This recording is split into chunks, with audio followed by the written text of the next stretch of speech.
Yo, konnichiwa, gimana kabar kalian hari ini? Semoga sehat terus ya. Di video kali ini, Mimin akan membahas manhwa yang berjudul Master Penerobosan. Bagi kalian yang baru mampir, jangan lupa klik tombol subscribe, like, dan loncengnya agar channel ini dapat berkembang ke depannya. Mohon maaf jika ada kesalahan penyampaian kata di dalam video ini ataupun video sebelumnya. Tanpa basa-basi lagi, langsung simak saja videonya. Yeshio pun menyapa Supan dengan memberikan salam dan berkata, "Saudara Su, sudah 3 tahun semenjak kita terakhir bertemu. Aku selalu ingin bertemu saudara Su dan membicarakan pengalaman di alam rahasia. Tapi aku selalu sibuk. Aku tidak mengira akan bertemu saudara Su di sini. Ini pasti adalah takdir." Mendengar hal itu, Sufwan yang menahan rasa kesalnya itu pun menjawab perkataan dari Ye Xiao dengan penuh senyuman. "Kebetulan sekali, saudara senior Ye. Aku dengar jika kau telah menjadi kebanggaan sekte. Tapi aku belum menyelamatimu." Mendengar perkataan Sufwan, Ye Xiao pun kembali berkata, "Tidak perlu membicarakannya." Kemudian Ye Xiao pun melihat kapal spirit milik Supan, sehingga Ye Xiao yang penasaran itu pun bertanya, "Apakah itu milik saudara Su? Apakah sirip kapal saudara Su didesain untuk meningkatkan kecepatan?" Setelah mengatakan hal itu, Ye Xiao pun meloncat naik ke atas kapal spirit milik Supan. Supan yang mendengar pertanyaan tadi pun menjawab, "Benar, di alam rahasia, aku mendapatkan sayap ekor untuk mempercepat drone angin, yang mana sangat membantuku dalam masa kritis. Saudara Ye, ingin pergi kemana di waktu sibuk seperti ini?" Ye Xiao pun menjawab, "Aku ingin menghadiri pernikahan saudara juniorku. Bagaimana denganmu, saudara Su?" Mendengar tujuan mereka berdua sama, Supan pun langsung panik dan bertanya, "Itu saudara junior dari senior Ye, apakah bernama Wang Yulun?" Ye Xiao pun menjawab, "Benar, apakah saudara Su akan menghadirinya juga? Bagaimana jika kita pergi bersama? Dengan itu, kita bisa berbincang lebih lama." Setelah mengatakan hal itu, Ye Xiao pun memanggil kapal spirit miliknya yang ukurannya lebih besar daripada milik Supan. Ye Xiao pun berkata, "Saudara Su, kemarilah. Janzo ini lebih cepat." Melihat kapal spirit milik Ye Xiao, Supan pun tampak terkejut dan berkata di dalam hati, "What the hell? Apa-apaan itu?" Supan pun menyetujui tawaran dari Ye Xiao untuk pergi bersama menuju ke pesta Wang Yulun. Pada saat di perjalanan, dikarenakan kecepatan kapal spirit milik Ye Xiao terlalu cepat, Supan yang berada di dalam kapal itu pun menjadi pusing dan muntah. Melihat hal itu, Ye Xiao pun berkata, "Maafkan aku, saudara Su. Aku tidak memperhatikanmu. Aku lupa jika kau masih berada di tahap pelatihan Ki." Mendengar hal itu, Supan pun berkata, "Tidak masalah, malah aku yang mengganggu perjalananmu." Kemudian, pada saat di jam makan, Supan pun diberikan makanan mewah oleh Ye Xiao, sehingga Supan yang segan itu pun berkata, "Baiklah, saudara senior Ye, berhentilah. Aku tidak bisa memakan semua ini." Mendengar hal itu, Ye Xiao pun berkata, "Tidak apa, cepatlah makan, saudara Su." Supan yang merasa tidak enak itu pun berkata di dalam hati, dia terlalu antusias. Ini bahkan hampir melewati standar. Tiba-tiba terdengar suara aneh dari luar kapal, sehingga Supan dan Ye Xiao yang mendengar hal itu pun langsung memasang wajah serius. Ye Xiao pun keluar dari kapalnya sambil mengeluarkan semua senjata dan berkata, "Saudara Su, tunggu sebentar. Aku perlu membereskan beberapa serangga." Ye Xiao pun mengeluarkan 5 pedang elemental yang dimana masing-masing pedang memiliki elementalnya sendiri.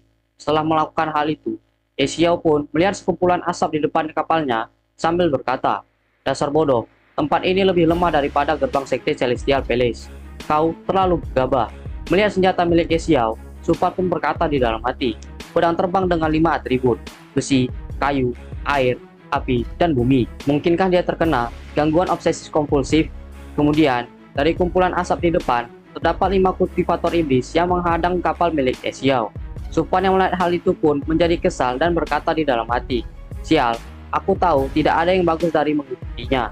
Jika aku bisa mengulang waktu, aku pasti akan melawannya dan mundur karena kalah. Jalan ini lebih aman, berteman dengannya malah lebih berbahaya." Lalu, Ye Xiao pun berkata kepada Supan, "Setelah aku melawan 5 kultivator iblis Jindan ini, aku akan membiarkan Jin Yanzhou membawamu. Target mereka adalah aku, dan mereka tidak akan mengejarmu. Jangan mengkhawatirkanku, aku bisa menyelamatkan diri." Kemudian, 5 kultivator iblis itu pun mulai bergerak ke arah kapal Ye Xiao, sehingga Ye Xiao yang melihat hal itu pun langsung menggunakan mantra miliknya untuk menahan mereka berlima sekaligus. Setelah melakukan hal itu, Ye Xiao pun memerintahkan kapal spirit miliknya untuk bergerak membawa Supan pergi.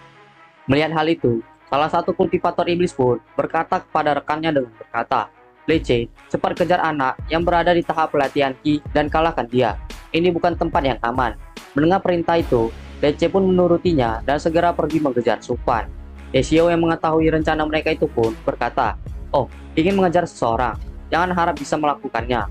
Ye Xiao pun mencoba menghalangi langkah dari Lei Che, akan tetapi rekan-rekan Lei Che pun menghalangi Ye Xiao dan berkata, tidak mungkin kau bisa menyelamatkannya. Tiba-tiba, Ye Xiao pun mendengar suara yang langsung masuk ke pikirannya, yang orang itu berkata, "Hei, apa yang kau khawatirkan? Jangan khawatir, bocah itu sangat licik. Dia tidak akan mati meskipun kau mati. Fokus dengan pertarunganmu." Mendengar hal itu, Ye Xiao pun memasang ekspresi seriusnya dan berkata, "Kalian semua akan mati hari ini." Setelah mengatakan hal itu, pertarungan Ye Xiao pun dimulai. Lalu di sisi lain, di kapal spirit milik Ye Xiao, tampak Supan sedang membakar dupa dan meminta permohonan dengan berkata, "Jika aku diberikan kesempatan lagi, aku tidak akan meninggalkan sekte." Tiba-tiba, Lei Che pun muncul di belakang Supan, sehingga Supan yang menyadari hal itu pun langsung menjadi panik. Lei Che pun bergerak dengan cepat ke arah Supan sambil berkata, "Lemah, kau hanya berada di tahap pelatihan Ki. Melawan diriku yang berada di alam Golden Field." Supan pun mengeluarkan senjata sihir miliknya dan berkata kepada Lei Che, "Tidak ada gunanya membuang uang untukmu." Supan pun menggunakan senjata sihirnya itu, sehingga seekor naga raksasa pun muncul seketika. Lei Che yang melihat hal itu pun langsung panik dan berkata, "Aku tidak mengira biksu kecil di tahap pelatihan Ki sepertimu mempunyai senjata sihir yang hebat."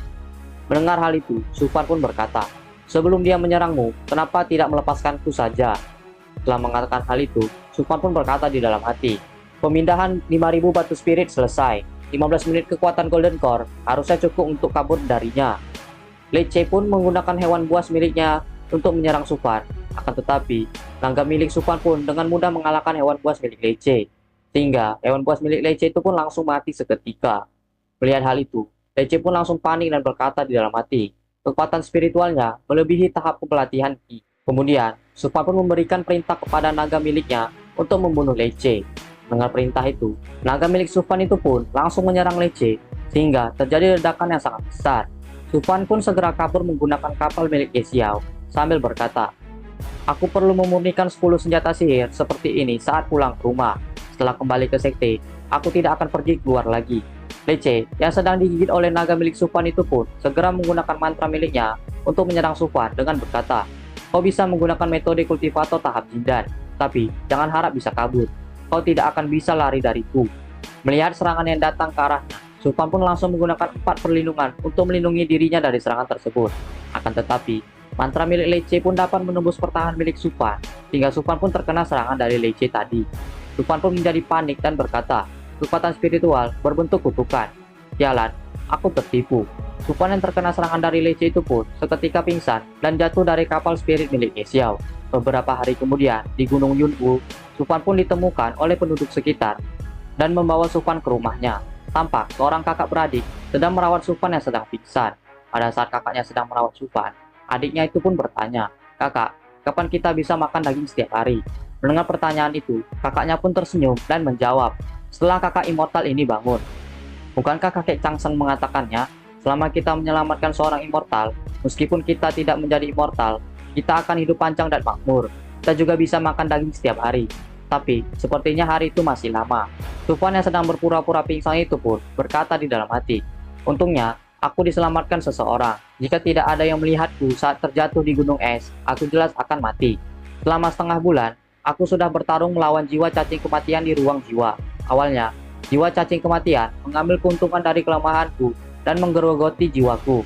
Butuh setengah bulan sampai aku bisa sepenuhnya mengalahkan jiwa cacing itu. Setelah kakak adik itu selesai melawat Supan, mereka berdua pun langsung pergi meninggalkan kamar tempat Supan terbaring. Kemudian, Supan pun bangun dari berpura-puranya dan memanggil mereka berdua dengan berkata, "Nak, kalian tidak akan mendapatkan hadiah jika perawatannya seperti ini." Melihat Supan bangun, kakaknya pun teringat dengan perkataan kakeknya dahulu yang berkata bahwa jika setelah immortal itu bangun, langsung berlutut dan meminta agar dijadikan muridnya.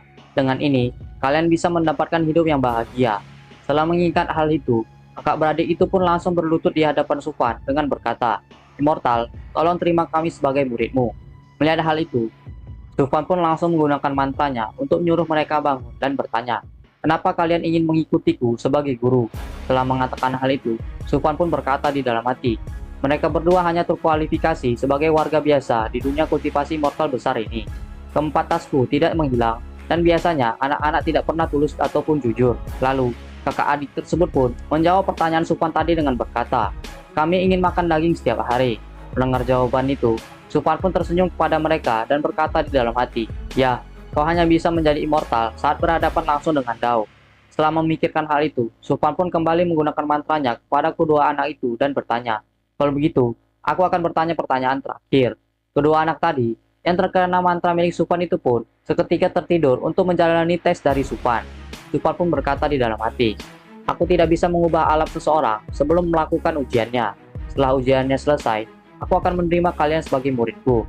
Meskipun kalian tidak terkualifikasi, aku akan menjanjikan hidup panjang dan penuh kemakmuran." Sekarang, waktunya melihat situasiku sendiri. Meskipun jiwa cacing kematian telah menghilang, separuh jiwaku telah menghilang. Kekuatan spiritual dan mentalku tidak akan meningkat setidaknya sampai setengah tahun. Kalau begitu, kita tentukan satu tujuan kecil. Jangan keluar sekte selama 10 tahun. Selain itu, menjauh dari protagonis sialan itu. Setelah memikirkan hal itu, Supan pun mengeluarkan teko minumannya yang dibawanya sendiri dan menuangkannya ke cangkir miliknya. Supan pun meminum minumannya itu dan kembali berkata di dalam hati, "Setelah aku kembali, aku harus memurnikan lebih banyak bis, atau aku akan kesulitan jika suatu hari memutuskan untuk pergi keluar." Tiba-tiba, seorang pak tua pun muncul dari pintu rumah tersebut dengan terburu-buru. Melihat Supan yang sudah bangun, pak tua itu pun segera berlutut di hadapan Supan. Akan tetapi, Supan pun menghentikannya dengan menggunakan mantranya dan berkata, "Orang tua tidak perlu berlutut. Kau adalah penyelamatku, dan aku harus berterima kasih padamu. Kau menyelamatkanku, dan aku ingin membalas budi. Apa yang kau inginkan, Pak Tua?" Mendengar hal itu, Pak Tua itu pun mengatakan keinginannya dengan berkata, "Aku tidak punya anak, dan aku hanya ingin menghabiskan sisa hidupku bersama istriku dengan tenang, tanpa penyakit maupun bencana." Mendengar permintaannya, Supan pun tersenyum dan berkata di dalam hati, "Sangat sederhana." Supan pun memberikan sebuah botol kepada Pak Tua itu dan berkata, "Ada pil umur panjang dalam botol ini. Kalian bisa meminum satu pil setiap 2 tahun. Sekarang pulanglah dan berkemas. Saat dua anak ini terbangun, kau bisa mengikutiku ke sekte Celestial Place dan aku akan meminta seseorang untuk merawat kalian." Mendengar hal itu, Pak Tua yang khawatir dengan dua bersaudara itu pun bertanya, "Immortal?" Lalu mereka, Supan pun menjawab, "Mereka sedang melakukan ujian. Apakah mereka layak menjadi immortal atau tidak?" Mendengar jawaban itu, Pak Tua itu pun segera pergi untuk berkemas. Supan pun melihat ke arah kakak beradik yang tertidur tadi dan berkata di dalam hati, "Waktunya melihat hasil ujiannya." Supan pun melihat isi hati dari kedua bersaudara itu, dan melihat isi dari kakaknya itu sangat murni. Supan pun berkata di dalam hati, meskipun telah mengalami banyak hal di dunia ini, hatinya masih murni dan penuh kasih sayang, tidak buruk. Kemudian, Supan pun melihat sang adik, yang dimana di dalam hatinya terdapat jiwa seorang kultivator. Supan pun kembali berkata di dalam hati, dia cocok melakukan kultivasi di portal. Hanya satu langkah agar dapat setara dengan protagonis sialan itu. Setelah melihat isi hati mereka berdua, Supan pun tersenyum dan berkata, "Tidurlah, saat kalian bangun, semuanya akan berbeda." Lalu di sisi lain, di sekte Celestial Place, tampak Yulun yang sedang menunggu di depan rumah Supan dan khawatir dengan keadaan Supan yang tiba-tiba menghilang. Tian Er pun memberikan makanan kepada Yulun dan berkata, "Suami, saudara Su adalah pria yang berbakat. Dia pasti baik-baik saja. Mungkin sekarang, dia sedang memulihkan diri di suatu tempat. Dia pasti akan kembali." Dengar hal itu, Yulun pun berkata, "Tidak perlu menyemangatiku. Semenjak aku bertemu saudara Su, aku tidak pernah melihatnya keluar sekte. Tapi kali ini, karena aku. Tian Er, aku harus menunggu lebih lama. Aku masih berhutang amplop merah pada saudara Su, dan aku akan memberikannya sendiri." Mendengar perkataan Yulun, Tian Er pun segera duduk di samping Yulun dan berkata, "Kalau begitu, aku akan menunggu bersamamu." Nah, sampai di sini saja pembahasan di video kali ini. Sampai jumpa di video-video mimin selanjutnya, and see you.